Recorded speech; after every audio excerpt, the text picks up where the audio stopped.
में हमने देखा था कि आस्था यूनो बन जाते हैं the best Magic Knights of Clover Kingdom. फिर स्टेज पे आते हैं किंग मोमो, जिनकी कोई भी बिल्कुल इज्जत नहीं करता एंड यहाँ तक कि आस्था भाई तो इनके मुंह पे इनकी बेइज्जती कर देता है। एंड फिर ये किंग सबको बताते हैं रॉयल मैजिक नाइट्स के बारे में। एंड असल में इन लोगों को आइव द डार्क सन वालों के हाइड आउट के बारे में पता चल गया था कि वो लोग कहाँ पर छुप के बैठे हैं। एंड इसीलिए उनसे लड़ने के लिए विज़र्ड किंग ने प्लान बनाया था कि वो एक टीम बनाएंगे द स्ट्रॉन्गेस्ट मैजिक नाइट्स की, जिनका नाम होगा Royal Magic Knights. And Royal Magic Knights को चुनने के लिए ही ये लोग एक सिलेक्शन एग्जाम अब करवाएंगे एंड इस एग्जाम में सारे के सारे मैजिक नाइट्स पार्ट ले सकते हैं एंड जो भी जीतेंगे वो बन जाएंगे रॉयल मैजिक नाइट्स टीम का हिस्सा। इसमें सारी की सारी मैजिक नाइट स्क्वाड्स के बहुत सारे मैजिक नाइट्स पार्ट लेते हैं एंड फिर हम जोरा को देखते हैं जो अकेले जर्क्स को हरा देता है, जो पर्पल और का मैजिक नाइट स्क्वाड का वाइस कैप्टन होता है, जो 5 साल बाद क्लोवर किंगडम लौटा था। एंड फिर जोरा जर्क्स की रोब को उससे छीन लेता है और कहता है मैं भी आ रहा हूँ royal Magic Knight selection exam देने विज़र्ड किंग। एंड असल में ये भी जा रहा है royal Magic Knight selection exam देने, जबकि ये एक मैजिक नाइट नहीं है। एंड ये ऐसा क्यों कर रहा है ये अभी हमें आगे पता चलेगा। फिर हम देखते हैं सारे के सारे मैजिक नाइट्स खड़े होते हैं Royal Magic Knight selection exam के लिए। ओए क्लॉस मिमोसा,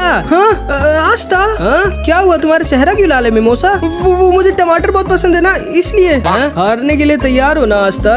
वो तो वक्त ही बताएगा यू नो। ओए पास्ता, आज मैं तुमको हरा के रहूंगा, आस्था नाम है मेरा। एंड फिर इधर हम फिनरल को देखते हैं जिसने अपनी हेयर स्टाइल चेंज कर ली थी। अरे कौन हो तुम और तुमने ब्लैक बुल्स की रोब क्यों पहनी है बे? हाँ मैं फिनरल हूँ यार, तुम दोनों का सीनियर। तुम दोनों गधों के अलावा कोई पूरी दुनिया में ऐसा नहीं होगा जो मुझे नहीं पहचानेगा। ये कौन है मैग्मा सेंपाई? और हाँ एक ये भी। एंड फिर इधर हम नोएल को देखते हैं जिसके सामने उसका भाई सॉलिड आ जाता है। तुम्हारी हिम्मत कैसे हुई एग्जाम में आने की नोएल, वापस लौट जाओ। एंड नोएल थोड़ा सा डर जाती है लेकिन तभी इसे कैप्टन वर्मिलियन की बात याद आ जाती है। याद रखना नोएल, तुम्हें ये प्रूव करना होगा कि तुम्हारी मम्मी ने कोई गलत डिसीजन नहीं लिया था, तुम्हें बहुत ही ज्यादा स्ट्रॉन्ग बनना होगा। एंड नोएल पहली बार हिम्मत करके अपने भाई को मना कर देती है एंड फिर वहाँ से चली जाती है। एंड फिर हम देखते हैं कि ये सारे के सारे मैजिक नाइट्स एक साथ खड़े होते हैं एंड ऊपर से आ जाते हैं विज़र्ड किंग और क्लोवर किंगडम के किंग। स्वागत है आप सबका royal Magic Knight selection exam में। बिना किसी देरी के मैं तुम सबको एग्जाम के रूल्स बता देता हूँ। अब सारे के सारे मैजिक नाइट्स को 3-3 लोगों की टीम में बांटा जाएगा और एक एक मैजिक क्रिस्टल दिया जाएगा। फिर 2 टीमें आपस में लड़ेंगी और जिसका भी क्रिस्टल टूट जाएगा वो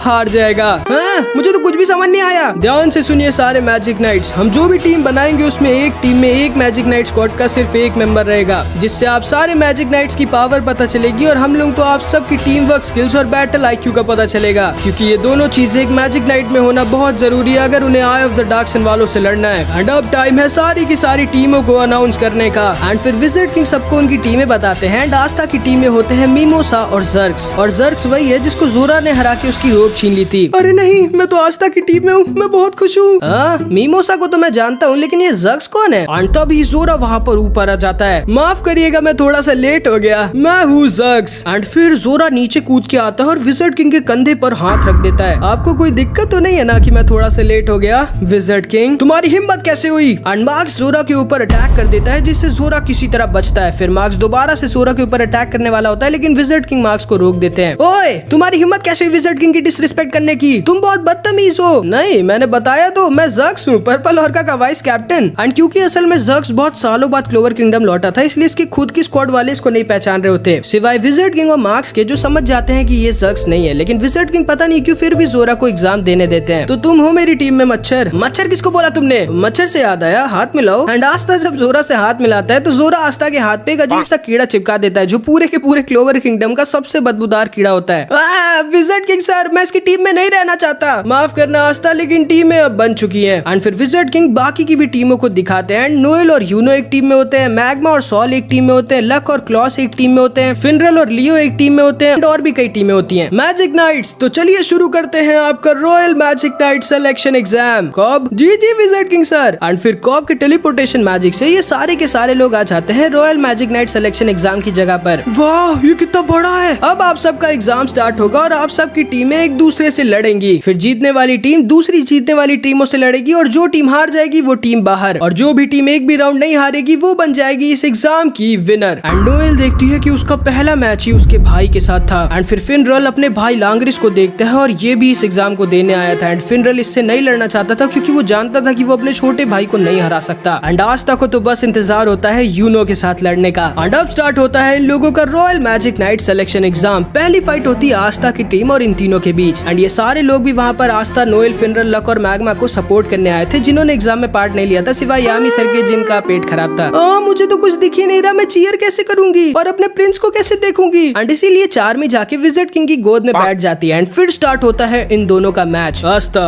हारना मत, इन तीनों को छोड़ना मत आस्था। एंड फिर हम देखते हैं इन लोगों की फाइट स्टार्ट हो जाती है। जाओ मच्छर लड़ो। क्या बोला तुमने? आस्था मेरे हिसाब से अभी हमें प्लान बनाना चाहिए, हमें पता करना होगा कि अपोनेंट टीम का प्लान क्या है। लेकिन तभी अचानक से एक अटैक आके आस्था के क्रिस्टल पर लग जाता है। ये क्या इतना जल्दी? एंड इन तीनों ने साथ में मिलकर आस्था की टीम के क्रिस्टल के ऊपर अटैक करना स्टार्ट भी कर दिया था, क्योंकि इनकी टीम में एक आदमी था जो इन तीनों की लोकेशन आराम से छुपकर पता कर सकता था और वो इन दोनों की इनकी एग्जैक्ट लोकेशन बता रहा था। एंड ये दोनों अपने मैजिक को कंबाइन कर साथ में अटैक कर रहे थे। अरे नहीं, हमें जल्दी कुछ करना होगा। मिमोसा ज़र्क्स। अरे एंड तभी आस्था और मिमोसा देखते हैं कि जोरा वहीं पर सो गया था। भाई ये इसका कोई प्लान है क्या? यकीन नहीं होता, उनकी टीम में एक आदमी सो गया है। अभी टाइम है, तुम दोनों पूरी पावर के साथ अटैक करो। एंड आस्था को समझ नहीं आ रहा था कि अब वो क्या करे, लेकिन तभी मिमोसा अपना प्लांट मैजिक यूज करती है और इनको भी इन तीनों की लोकेशन पता चल जाती है। एक हमारे बहुत पास है आस्था और बाकी दो वहाँ पीछे हैं जिनके पास उनका क्रिस्टल है। एंड तभी दोबारा से इन लोगों का अटैक इनकी तरफ आता है, लेकिन आस्था अपनी की का यूज कर इनके अटैक को रोक देता है। ये कैसे हो सकता है? अरे वाह, मुझे तो वो अटैक दिखा भी नहीं था। आस्था हमारे पास अब और कोई ऑप्शन नहीं है, अब हम दोनों को एक साथ मिलकर उन लोगों के क्रिस्टल के पास जाना होगा और उनके क्रिस्टल को तबाह करना होगा। मैं हमारे क्रिस्टल को लेकर तुम्हारे पीछे चलती हूँ और तुम्हें हील करती रहती हूँ और तुम उनके अटैक को रोकते रहो जब तक हम उनके क्रिस्टल के पास नहीं पहुँच जाते। और जब हम उनके क्रिस्टल के पास पहुँच जाएंगे तब हम मिलकर उनके क्रिस्टल को तबाह कर देंगे। वाह, ये प्लान तो मस्त है मिमोसा, तुम तो कमाल हो।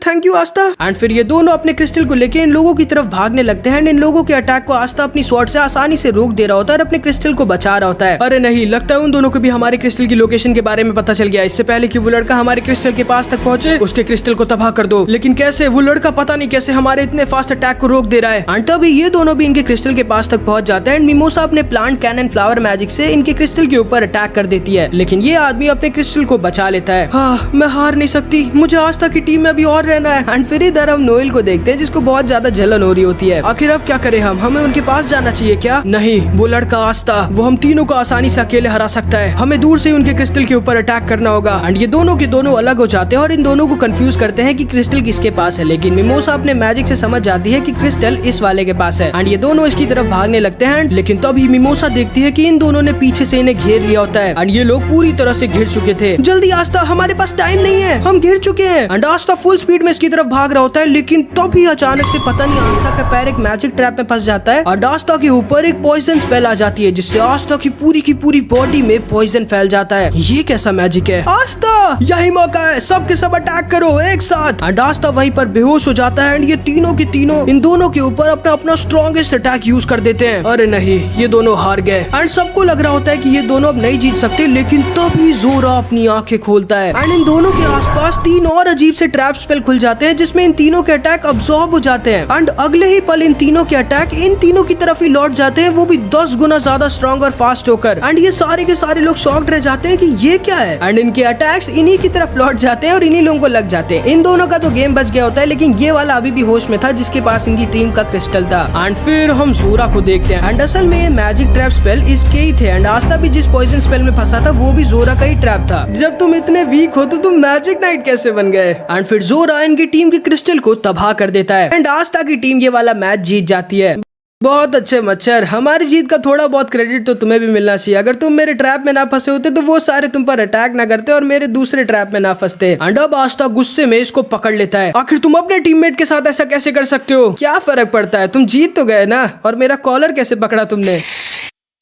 मेरी आंखें फनी हो तुम मच्छर। एंड असल में जोरा के पास ट्रैप मैजिक होता है, जैसे पॉइजन ट्रैप या फिर ये वाला ट्रैप या फिर ये वाला जिसमें सामने वाले का मैजिक एब्जॉर्ब हो जाता है एंड उसी की तरफ फिर लौट जाता है 10 गुना ज्यादा ताकतवर और फास्ट होकर। लेकिन कब? आखिर तुमने ट्रैप्स लगाए कब? वो मैं तुम्हें क्यों बताऊं। एंड फिर जोरा वहाँ से चला जाता है। ये मुझे बिल्कुल भी पसंद नहीं है। ओए आस्था, हटो यहाँ से, अब हमारा मैच है। एंड अब मैग्मा और सॉल की टीम का मैच होता है। हाँ, लेकिन आपका तीसरा टीममेट कौन है मैग्मा सेनपाई? मैं हूँ। अरे नहीं। एंड फिर इन लोगों के पास आता है मिमोसा का सगा भाई किर्श वर्मिलियन। एंड इसको लगता है भाई कि ये दुनिया का सबसे खूबसूरत इंसान है एंड इसे गरीब लोगों से बहुत ज्यादा नफरत होती है, यहाँ तक कि कॉमनर से तो बहुत ही ज्यादा।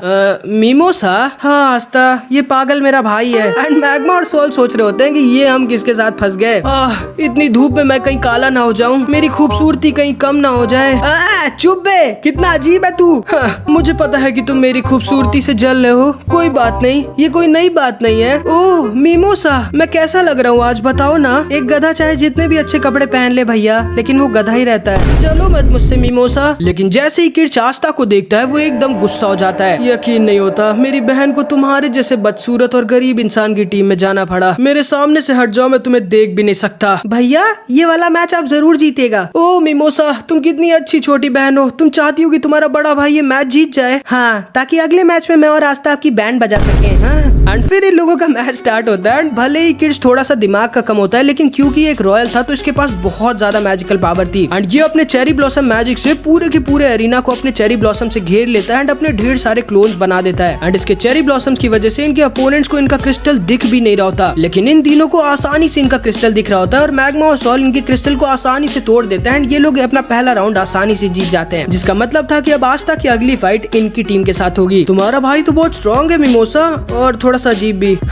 क्या नाम था तुम्हारा? कीड़े। तैयार हो ना अपने अगले मैच में मसले जाने के लिए? नहीं, मेरा नाम कीड़ा नहीं, मेरा नाम आस्था है। इसके बाद मैच होता है फिनरल और लियो की टीम का। एंड फिनरल क्योंकि आस्था के साथ ट्रेनिंग और फाइट्स में लड़कर बहुत ही ज्यादा फास्ट और एक्यूरेट हो चुका था, तो इनकी टीम भी आसानी से फिनरल के टेलीपोर्टेशन मैजिक की वजह से जीत जाती है। एंड फिनरल अब सच में काफी ज्यादा स्ट्रॉन्ग हो चुका था। यकीन नहीं होता ब्लैक बुल स्क्वाड में कितना कमाल का टेलीपोर्टेशन मैजिक यूजर है। बहुत अच्छे फिनरल सेनपाई। एंड फिर मैच होता है लांगरिस का, जो फिनरल का छोटा भाई था और गोल्डन डॉन का वाइस कैप्टन। एंड पता नहीं क्यों लेकिन इसको फिनरल से बहुत ज्यादा नफरत होती है। अब मैं तुम्हें दिखाता हूँ भैया की असली पावर क्या होती है। एंड ये वाला मैच लांगरिस और सेक्के का होता है। इनके अपोनेंट इनके क्रिस्टल को एक बहुत ही ज्यादा स्ट्रॉन्ग आयरन बेल के अंदर डाल देता है। एंड जैसे इनका मैच स्टार्ट होता है, लांगरिस सेक्के की मैजिक बाइट पे बैठ के इनके क्रिस्टल के पास पहुंच जाता है। एंड असल में इसके पास भी फिनरल की तरह टेलीपोर्टेशन मैजिक ही होता है, लेकिन ये खुद नहीं टेलीपोर्ट हो सकता। ये चीजों को टेलीपोर्ट करके स्पेस में कहीं पर गायब कर सकता है। एंड ये आसानी से एक बार में इनके आधे क्रिस्टल को बीच से गायब कर देता है। एंड भाई सच में इसका मैजिक बहुत ही ज्यादा स्ट्रॉन्ग और खतरनाक होता है, क्योंकि ये अगर चाहे तो इंसानों को बीच से आधा काट के कहीं पर टेलीपोर्ट कर दे। मतलब समझ रहे हो, इंसान खत्म। एंड कई लोग तो ये भी कहते हैं कि लांगरिस कई कैप्टन्स को हराने की ताकत रखता है अगर वो पूरे ध्यान से ना लड़े। एंड क्योंकि ये लोग ये मैच जीत गए होते हैं, इसका मतलब होता है कि अगली फाइट होगी लांगरिस और फिनरल के बीच। मेरे रास्ते में मत आना भैया, वरना मैं तुम्हें खुशी खुशी आज जान से मार डालूंगा। जिसको सुन के फिनरल कुछ भी नहीं बोलता और काफी डर जाता है। एंड अगली फाइट जिसकी होती है उसको देखकर सब लोग शॉक्ड रह जाते हैं, क्योंकि खुद एक्वा डियर स्क्वाड का कैप्टन रिल इस फाइट में हिस्सा लेने आ गया होता है। एंड इसके पास ऐसा मैजिक होता है कि जिस भी चीज को इमेजिन कर ड्रॉ करेगा वो असलियत में आ जाता है। ये क्या, अब हमें कैप्टन के साथ लड़ना होगा? हाँ, कैप्टन लोग हिस्सा नहीं ले सकते थे क्या? नहीं नहीं रिल, सारे के सारे मैजिक नाइट इस एग्जाम में हिस्सा ले सकते हैं। मुझे खुशी है कि तुम आए। एंड फिर हम रिल के बटलर वॉल्टर को देखते हैं, जो मास्टर रिल का केयर टेकर भी होता है। ओ हाय आस्था, कैसे हो तुम? मैं ठीक हूँ, अपना बताओ। हाँ, कैप्टन रिल तुम्हारे दोस्त है क्या आस्था? एंड तब ये बटलर आस्था के पास आके उसको चाय देता है। आप मेरे मास्टर रिल के पहले दोस्त हैं, आपका बहुत बहुत थैंक यू। एंड फिर हम देखते हैं कैप्टन रिल का मैच स्टार्ट हो जाता है। कुछ प्लान है क्या कैप्टन रिल? नहीं नहीं, तुम लोग यहीं पे रहो, मैं इन लोगों को अकेले हरा के आता हूँ। 2 seconds later. बचाओ मुझे। हाँ, ये सच में कैप्टन है। एंड ये सारे के सारे लोग कंफ्यूज हो जाते हैं कि रिल जब इतना वीक है तो वो एक कैप्टन कैसे है, सिवाय विज़र्ड किंग के, जो रिल की असली पावर को जानते हैं। एंड फिर ये दोनों रिल के ऊपर अटैक कर देते हैं। एंड जैसे ही रिल इनके अटैक को देखता है, इसको ड्राइंग करने का मन करता है। एंड रिल अपनी ड्राइंग से एक फायर और वाटर अटैक बना देता है, जो असलियत में आ जाता है। एंड ऑब्वियसली क्योंकि ये कैप्टन है तो इसकी मैजिकल पावर बहुत ही ज्यादा स्ट्रॉन्ग है। एंड ये अपने अटैक से इन तीनों को एक ही बार में हरा देता है। एंड इनका क्रिस्टल टूट जाता है एंड इनकी टीम ये मैच जीत जाती है। अगला मैच होता है लक और क्लॉस का। और भाई तुम लोग तो जानते होगे ये कितना मरता है लड़ने के लिए। लक, हमें एक टीम बनाकर सामने वालों को हराना होगा। तुम दोनों बनाओ टीम, मैं तो अकेले उन तीनों की बैंड बजा दूंगा। पागल हो क्या? एंड फिर हम इनकी टीम के तीसरे member Blue Rose Knight Squad के मेंबर पूली को देखते हैं। यकीन नहीं होता, एक पागल लड़का, एक चश्मिश, ये कैसी टीम में आ गई मैं। एंड फिर इन तीनों का मैच स्टार्ट हो जाता है। एंड मैच स्टार्ट होते ही सामने वाले इनके ऊपर अटैक कर देते हैं। क्लॉस किसी तरह इनके क्रिस्टल को बचाता है एंड ये दूसरा वाला तब तक वहाँ पर आ जाता है और इनकी क्रिस्टल के ऊपर अटैक कर देता है, लेकिन लक इसके अटैक को किसी तरह रोक देता है। एंड फिर लक इन तीनों के ऊपर अटैक कर देता है एंड क्लॉस अपने अटैक से एक आदमी को बहुत ज्यादा इंजर्ड कर देता है। ये दोनों की ही दोनों टीम एकदम टक्कर की थी। इसके बाद मुझसे लड़ाई करोगे क्या तुम? पागल हो क्या? और उस क्रिस्टल का ध्यान रखो। ठीक है गाइस, अब हमारे प्लान के मुताबिक अटैक करने का टाइम आ चुका है। तभी पूली इनके क्रिस्टल को लेकर उड़ जाती है एंड अपने एंजल विंग से इन तीनों के ऊपर अटैक कर देती है। अभी लक इनके क्रिस्टल की तरफ पूरी पावर से चार्ज कर देता है, लेकिन तभी ये आदमी बीच में आ जाता है। तुम्हारे जैसा बच्चा मेरे रहते इस क्रिस्टल को नहीं तोड़ सकता। लेकिन लक एक बार में इसके साथ साथ इनके क्रिस्टल को तोड़ देता है एंड ये लोग भी अपना पहला मैच जीत जाते हैं, जिसका मतलब था कि सेकंड राउंड में लक और रिल आपस में लड़ेंगे।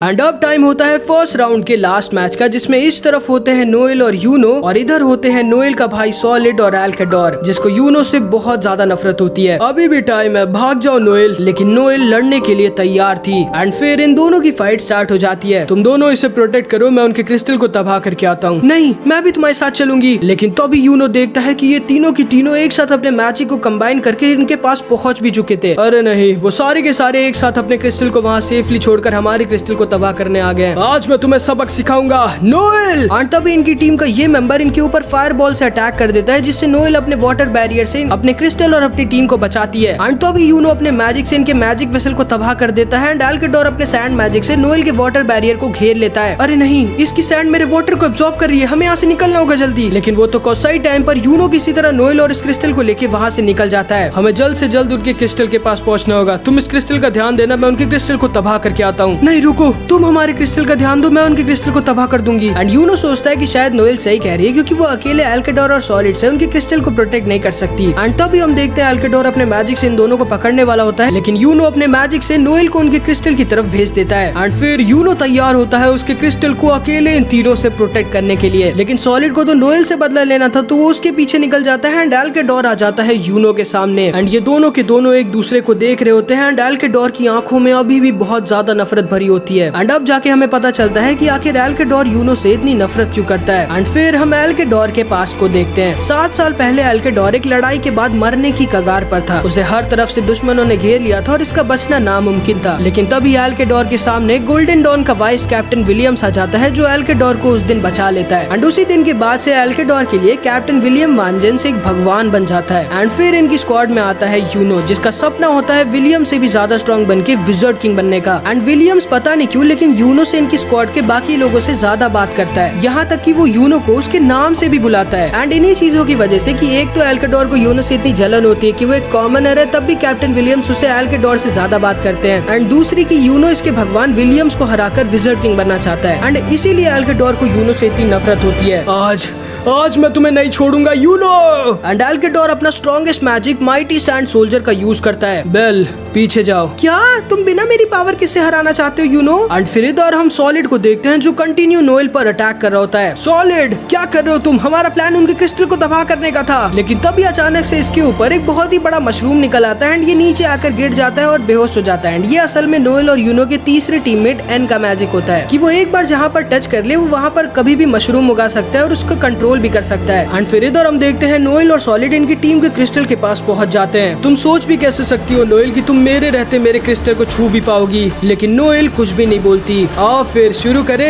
नोएल एंड सॉलिड की आंखों में देखकर नोएल को उसका पास्ट याद आ जाता है। उसे वो सारी बुरी चीजें याद आने लगती हैं जो सॉलिड ने इसके साथ बचपन में किए थे, क्योंकि इसको भी लगता था कि नोएल की वजह से ही इनकी मम्मी की डेथ हुई थी। प्लीज भैया, उसे कुछ मत करिए। तुम इसे मुझसे नहीं बचा सकती नोएल, क्योंकि तुम बहुत ज्यादा वीक हो। तुम इस क्रिस्टल को छू भी नहीं सकती नोएल, क्योंकि तुम बहुत ज्यादा वीक हो। लेकिन तभी नोएल बोलती है नहीं। एंड इसे वो सारी की सारी बातें याद आने लगती है जो इसे कैप्टन यामी, फुगीलियन और वर्मिलियन ने कही थी। नहीं, अब मैं वीक नहीं हूँ और आज मैं आपको उन सारी चीजों की सजा दूंगी जो आपने मेरे साथ किया था। अच्छा, आ जाओ फिर। एंड इधर हम एल्केडोर को देखते हैं, जो यूनो के ऊपर अपना स्ट्रॉन्गेस्ट मैजिक अटैक यूज करने वाला था, लेकिन यूनो बिना बेल की पावर को यूज किए एक बार में इसके strongest attack mighty sand soldier को अंदर से तबाह कर देता है। एंड एल्केडोर को यकीन नहीं होता कि यूनो ने इतनी आसानी से उसके स्ट्रॉन्गेस्ट अटैक को रोक दिया। एंड एल्केडोर बस वहीं पर एकदम हक्का बक्का होकर खड़ा रह जाता है। मुझे नहीं पता कि तुम मुझसे इतनी नफरत क्यों करते हो, लेकिन मुझे कोई फर्क भी नहीं पड़ता। एंड इधर हम देखते हैं सॉलिड की हालत खराब हो गई होती है, क्योंकि इसके सामने नोएल खड़ी होती है अपने strongest magical attack water dragon God के साथ। आखिर कैसे? तुम्हारे पास इतनी ज्यादा स्ट्रॉन्ग मैजिकल स्पेल कहाँ से आ गई? याद रखिएगा भैया, अब मैं वो बचपन वाली नोएल नहीं हूँ। नहीं, ये नहीं हो सकता।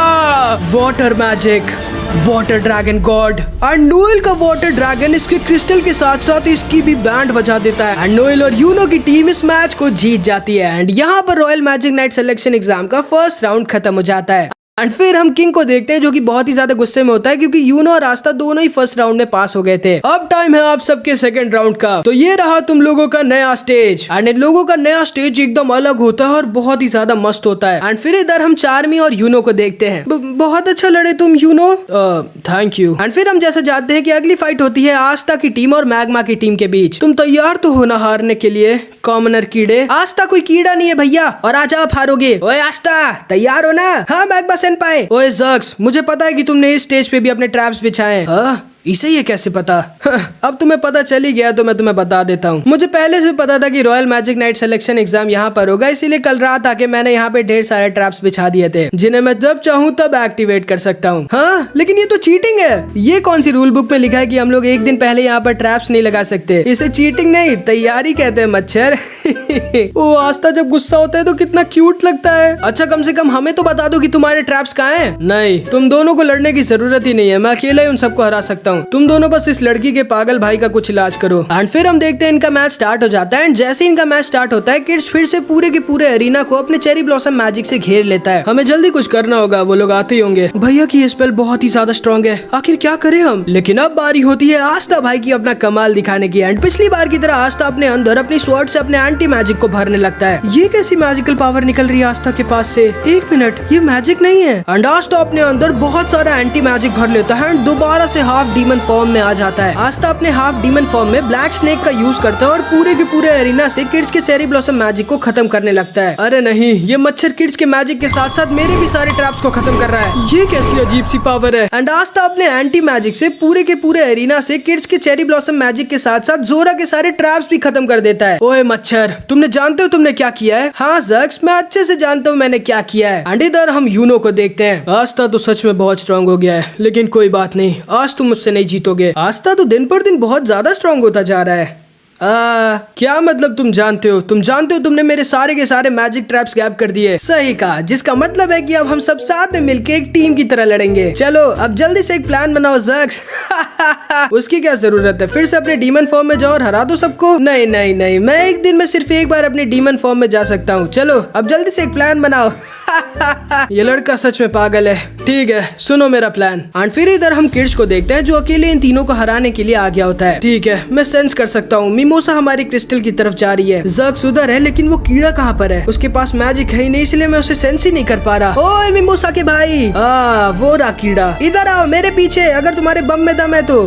ये लड़का कितना बेवकूफ है, इसे शायद पता नहीं है कि मैं एक रॉयल हूँ और मैं आसानी से इसके ट्रैप मैजिक को देख सकता हूँ। एंड तभी किड्स अपने चेरी ब्लॉसम क्लोन्स का यूज करता है और जोरा के सारे ट्रैप्स को खत्म कर देता है। अरे नहीं, अब कहाँ बच के जाओगे तुम गरीब कीड़े। एंड किड्स आस्था की तरफ आगे बढ़ने लगता है, लेकिन तभी एक दूसरे ट्रैप में गिर जाता है। अरे मैं इस ट्रैप को क्यों नहीं सेंस कर पाया? क्योंकि ये कोई मैजिक ट्रैप नहीं है गधे, बल्कि ये एक असली ट्रैप है जो इस मच्छर ने खोदा है। क्या? जाओ मच्छर, तुम्हारा शिकार वहाँ नीचे है। एंड फिर अब क्योंकि किड्स के पास कहीं भागने की जगह नहीं होती, इसलिए आस्था भाई इसकी बढ़िया से बैंड बजा देता है। ठीक है, एक तो गया, अब बचे वो दोनों। एंड फिर इधर हम मिमोसा को देखते हैं जो सॉल से लड़ रही होती है। एंड इनका क्रिस्टल असल में सॉल के इसी गोलम के अंदर होता है, लेकिन मिमोसा इसे हरा नहीं पाती और सॉल इसे अपने मड ट्रैप मैजिक में पकड़ लेती है। तुम तो सच में बहुत चालाक हो ज़क्स, और तुम सच में एक जानवर हो। मतलब 5 मिनट में इतना बड़ा गड्ढा कोई कैसे खोद सकता है? लेकिन तभी हम मैग्मा को देखते हैं जो भागते हुए इनके क्रिस्टल की तरफ आ जाता है। ओए आस्था, तैयार हो? आ जाइए मैग्मा सेनपाई। ऐसी बात है, तुम्हारी हिम्मत है तो मेरे इस नए अटैक को रोक के दिखाओ। एंड मैग्मा आस्था के क्रिस्टल के ऊपर अटैक कर देता है। एंड आस्था इसके अटैक को रोकने की कोशिश करता है, लेकिन मैग्मा की फायरबॉल अचानक से गायब हो जाती है एंड आस्था की क्रिस्टल पर लग जाती है। हाँ, ये कैसा अटैक है?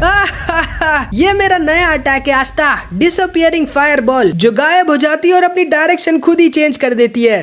ये तो बहुत ही खतरनाक अटैक है। ओए मच्छर, 2 मिनट, बस 2 मिनट के लिए इसको रोक के रखो, तब तक मैं अपना ट्रैप स्पेल तैयार कर लूंगा। ठीक है। एंड मैग्मा दोबारा से आस्था के ऊपर अपने डिसअपियरिंग फायरबॉल से अटैक करता है, जो पास पहुंच के गायब हो जाती है एंड आस्था की क्रिस्टल पर कहीं भी जाकर लग जाती है। आखिर कैसे रोकूं मैं इसे? एंड इधर हम देखते हैं सॉल जमीन के रास्ते से किड्स के पास पहुंच जाती है और इसे उठा देती है। एंड इधर मैग्मा आस्था की क्रिस्टल को अपने डिसअपियरिंग फायरबॉल से बस तोड़ ही चुका होता है, लेकिन तभी आस्था समझ जाता है कि अगर उसे मैग्मा की फायरबॉल को रोकना है तो उसे बहुत ही ज्यादा कंसंट्रेट कर अपनी की का यूज करना होगा। एंड स्टार्टिंग में तो आस्था को थोड़ी दिक्कत होती है, लेकिन आस्था फाइनली किसी तरह मैग्मा के अटैक को रोक देता है। अरे हाँ, अब मैं समझ चुका हूँ, अब आओ मैग्मा सेनपाई। एंड फिर स्टार्ट होती है आस्था और मैग्मा की खतरनाक बैटल। वाओ, मैं भी वहाँ जाकर लड़ना चाहता हूँ। लेकिन तभी हम देखते हैं किर्च होश में आ जाता है और वो वहाँ पर ऊपर आ जाता है। अरे नहीं, एक अटैक और हमारा क्रिस्टल टूट जाएगा। ओए मच्छर, किर्च को संभालो। एंड आस्था बिना कुछ सोचे किर्च की तरफ चला जाता है, लेकिन तभी मैग्मैन के क्रिस्टल के ऊपर फिर से अटैक कर देता है। लेकिन अब तक जोरा का ट्रैप तैयार हो चुका था एंड जोरा अपने ट्रैप को अपने क्रिस्टल के ऊपर लगा देता है एंड इसका ट्रैप मैग्मा के अटैक को एब्जॉर्ब कर उसको 10 गुना ज्यादा फास्ट और स्ट्रॉन्ग कर मैग्मा की तरफ भेज देता है। एंड मैग्मा बेचारा अपने खुद के डिसअपीयरिंग फायरबॉल अटैक को नहीं रोक पाता एंड वहीं पर बेहोश हो जाता है। अरे वाह, मेरा अटैक तो कमाल है। एंड इधर हम किर्च को देखते हैं, इसको भी जोरा अपने ट्रैप मैजिक में फंसा देता है। एंड आस्था एक और बार किर्च की बैंड बजा देता है, लेकिन तभी अचानक से सॉल वहाँ पर आ जाती है जो इनकी क्रिस्टल को बस तबाह करने वाली होती है। अरे नहीं, लेकिन तभी मिमोसा अपने प्लांट कंट्रोल मैजिक से सॉल के गोलम को अपने कंट्रोल में कर लेती है एंड सॉल का गोलम इनकी क्रिस्टल को बाहर निकाल देता है, जिसको आस्था तबाह कर अपनी टीम को जिता देता है। ओए ज़ग्स, हम जीत गए भाई, लाओ हाई फाई। भाड़ में जाओ मच्छर, यकीन नहीं होता एक रॉयल एक कॉमनर से हार गया। एंड फिर इधर हम किर्च को देखते हैं जो समझ गया होता है कि आज तक कोई ऐसा वैसा कॉमनर नहीं है और बहुत स्ट्रांग है। लेकिन अब बारी होती है एक बहुत ही ज्यादा खतरनाक फाइट की, फिनरल और उसके भाई लांगरिस के बीच। एंड फिनरल बहुत ज्यादा डरा हुआ होता है क्योंकि वो आज तक अपने छोटे भाई को किसी भी चीज में नहीं हरा पाया था। लेकिन तभी वेनेसा इसके पास आ जाती है और ये सारे के सारे लोग फिनरल को सपोर्ट करने लगते हैं। आप ये कर सकते हो फिनरल सेनपाई, और क्या, अगर तुम आस्था की स्पीड को संभाल सकते हो तो तुम कुछ भी कर सकते हो फिनरल। एंड अपने टीममेट्स के प्यार और सपोर्ट को देख के फिनरल बहुत खुश हो जाता है और समझ जाता है कि नहीं, वो आज नहीं हार सकता। एंड फिर हम देखते हैं लांगरिस और फिनरल एक दूसरे के आमने सामने खड़े होते हैं। आपको लगता तो नहीं है ना भैया कि आप मेरे सामने एक सेकंड के लिए भी टिक सकते हो? लांगरिस, मैं जानता हूँ कि मैं आज तक तुम्हें कभी नहीं हरा पाया, लेकिन आज मैं तुम्हें हराऊंगा।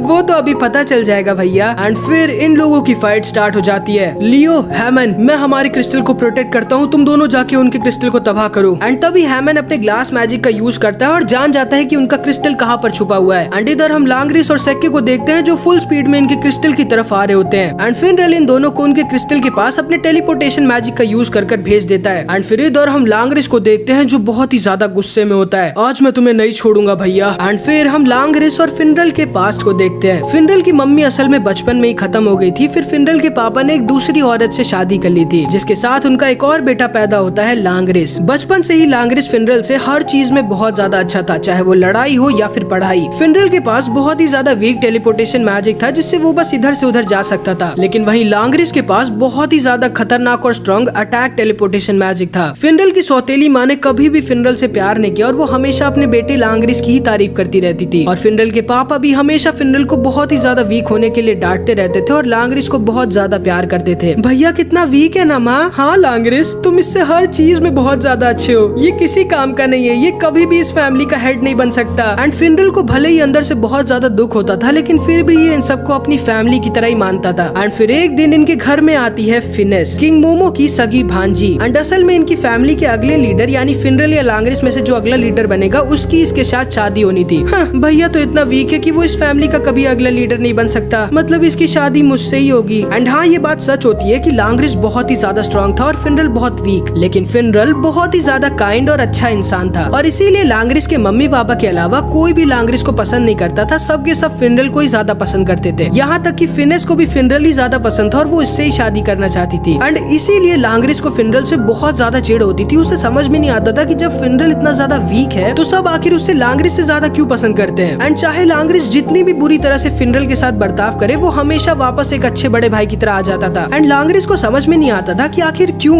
फिनरल उससे नफरत क्यों नहीं करता है। लेकिन फिर एक दिन फिनरल से और ज्यादा नहीं सहा जाता और वो पता नहीं क्यों लेकिन अपनी फैमिली को छोड़कर भाग जाता है एंड ब्लैक बुल्स ज्वाइन कर लेता है। आज मैं तुम्हें नहीं छोड़ूंगा भैया, आज मैं सबको दिखा दूंगा कि मैं तुमसे कितना ज्यादा बेहतर हूँ। एंड फिर हम देखते हैं लांगरिस फिनरल के पास पहुंच जाता है। सामने से हट जाओ भैया अगर तुम मरना नहीं चाहते। एंड लांगरिस अपने अटैक टेलीपोर्टेशन मैजिक का यूज करता है एंड फिनरल के क्रिस्टल को बीच से काटने वाला होता है। लेकिन तभी फिनरल भी अपने टेलीपोर्टेशन मैजिक का यूज करता है और लांगरिस के अटैक को रोक देता है। ये क्या, मैं जानता था जब दो टेलीपोर्टेशन मैजिक आपस में टकराते हैं तो वो कैंसिल हो जाते हैं। वाह, मैं जिंदगी में पहली बार teleportation magic versus teleportation magic देख रहा हूँ। मैं जानता हूँ कि तुम स्ट्रॉन्ग हो लांगरिस, लेकिन आज मैं तुम्हें नहीं जीतने दूंगा। एंड इधर हम लियो और हैमन को देखते हैं जो इनके क्रिस्टल के पास पहुंच जाते हैं, लेकिन तभी फ्रैजिल इन दोनों के ऊपर अपना स्नो स्लीप मैजिक यूज कर देती है, जिससे हैमन वहीं पर उसी समय सो जाता है। तुम मेरे इस मैजिक के सामने नहीं टिक सकते, अब चुपचाप सो जाओ। तुम शायद जानती नहीं हो लेकिन ये अटैक मेरी दीदी के ट्रेनिंग के सामने कुछ भी नहीं है। एंड लियो अपने माना स्किन का यूज करता है और इनके क्रिस्टल के ऊपर अटैक करने लगता है, लेकिन फ्रेजिल के अटैक की वजह से ये अच्छे से अभी कंसंट्रेट नहीं कर पा रहा होता और इसका निशाना नहीं लग रहा होता। आंटी और हम लांग्रिस और फिनरल को देखते हैं। आखिर कब तक भैया, तुम कब तक इस क्रिस्टल को मुझसे डिफेंड कर पाओगे? नहीं, इस बार मैं सिर्फ डिफेंड नहीं करूंगा लांग्रिस। एंड फिर फिनरल अपना एकदम नया और स्ट्रॉन्गेस्ट स्पेल होमिंग का यूज करता है। इतना स्लो अटैक जिसको सेक्की आसानी से डॉज कर देता है, लेकिन होमिंग अटैक दोबारा से घूमकर इसी के पीछे आने लगता है। अरे ये होमिंग अटैक है क्या? एंड लांग्रिस सेक्की की गाड़ी से कूद जाता है। ये वीक अटैक मेरा कुछ भी नहीं कर सकता, लेकिन असल में ये कोई नॉर्मल अटैक नहीं होता। ये फिनरल का स्ट्रॉन्गेस्ट अटैक था जो अपने अपोनेंट का पीछा तब तक नहीं करता जब तक उनको लग नहीं जाता। एंड ये अटैक उन्हें कहीं और जहाँ पर फिनरल चाहता है वहाँ पर अपने आप टेलीपोर्ट कर देता है। एंड फिनरल के इस अटैक से सेक्की बहुत ही गलत जगह टेलीपोर्ट हो गया होता है। लांग्रिस, अब मैं तुम्हारा वो वीक बड़ा भाई नहीं हूँ। वाओ, ये अटैक तो कमाल का था। एंड ये सारे के सारे लोग फिनरल की तारीफ करने लगते हैं। लांग्रिस, लियो और हैमन कभी भी तुम्हारे क्रिस्टल को अब तोड़ने वाले होंगे। तुम हार चुके हो लांग्रिस। लेकिन तभी पता नहीं लांग्रिस को क्या होता है और वो पूरा गुस्से से पागल होने लगता है। तुम्हें क्या लगता है फिनरल, मेरे लिए ये रॉयल मैजिक नाइट एग्जाम जरूरी है? मेरे लिए तुम्हें सबक सिखाना ज्यादा जरूरी है। किसने सोचा था कि मेरा और तुम्हारा स्ट्रॉन्गेस्ट अटैक सेम होगा? लेकिन कोई बात नहीं, तुम्हारा होमिंग अटैक मेरे होमिंग अटैक के सामने कुछ भी नहीं है। मुझे तुमसे नफरत है फिनरल, नफरत। एंड लांग्रिस के पास से बहुत ही ज्यादा अजीब सी मैजिकल पावर निकलने लगती है, जैसी वेटो के पास से आ रही थी। फिनरल भागो वहाँ से। एंड फिनरल बहुत ज्यादा डर जाता है, लेकिन वो आज नहीं भाग सकता था क्योंकि उसे ये प्रूव करना था कि अब वो वीक नहीं है। लांग्रिस, ये क्या हो रहा है तुम्हें? आखिर क्यों? तुम मुझसे हर चीज में पीछे हो, फिर भी लोग तुम्हें मुझसे ज्यादा पसंद क्यों करते हैं? तुम वीक हो, वीक। एंड लांग्रिस अपना स्ट्रॉन्गेस्ट अटैक फिनरल की तरफ छोड़ देता है एंड फिनरल भी अपना स्ट्रॉन्गेस्ट अटैक लांग्रिस की तरफ छोड़ देता है। लेकिन फिनरल अपने भाई को हर्ट नहीं करना चाहता था। दोनों के ही अटैक एक बराबर स्ट्रॉन्ग होते हैं एंड आपस में टकराने वाले होते हैं, लेकिन फर्क सिर्फ इतना होता है कि फिनरल का एम लांग्रिस के अटैक को रोकना था, लेकिन लांग्रिस का फिनरल को मारना। इन दोनों के अटैक आपस में टकराते हैं एंड एक बहुत ही बड़ा धमाका होता है। एंड इधर हम देखते हैं लियो किसी तरह लांग्रिस के क्रिस्टल को तोड़ देता है, लेकिन ठीक 1 सेकंड पहले फिनरल का क्रिस्टल टूट चुका था। एंड फिर इधर हम फिनरल को देखते हैं जो लांग्रिस के अटैक की वजह से बहुत ज्यादा इंजर्ड हो गया था। लांग्रिस इस मैच को जीत गया था, लेकिन तब भी लांग्रिस के मन को अभी तसल्ली नहीं मिली थी। वो अपने भाई को और ज्यादा इंजर्ड करना चाहता था और लांग्रिस दोबारा से फिनरल के ऊपर अटैक करने वाला होता है, लेकिन इससे पहले कि वो अपना हाथ हिलाता, आस्था मैग्मा और लक ने लांग्रिस को घेर लिया था। भाई क्या करना चाह रहे हो तुम? हिल के तो दिखाओ जरा, इसे हम मार डाले क्या? एंड पूरी की पूरी ब्लैक बुल स्क्वाड वहाँ पर थी, जिनके रहते लांग्रिस अब एक उंगली तक नहीं लगा सकता था फिनरल को। लेकिन फिनरल की हालत अब बहुत ही ज्यादा खराब हो गई थी और विज़र्ड किंग और डॉक्टर ओमेन भी वहाँ पर आ जाते हैं। आखिर कैसे? तुम अपने भाई के साथ ऐसा कैसे कर सकते हो? इस जैसे वीक इंसान को मैं अपना भाई नहीं मानता, और तुम अपनी औकात मत भूलो कॉमनर। एंड लांग्रिस आस्था के ऊपर भी अटैक कर देता है, जिसे आस्था अपने एंटी मैजिक स्वॉर्ड से रोक देता है एंड कहता है, इसके बाद मेरी और तुम्हारी ही लड़ाई है लांग्रिस, तब मैं तुम्हें तुम्हारे किए की सजा दूंगा। तो आ जाना फिर, मैं तैयार हूँ आस्था। एंड यहाँ पर हमारा पार्ट 17 का पार्ट 1 खत्म हो जाता है।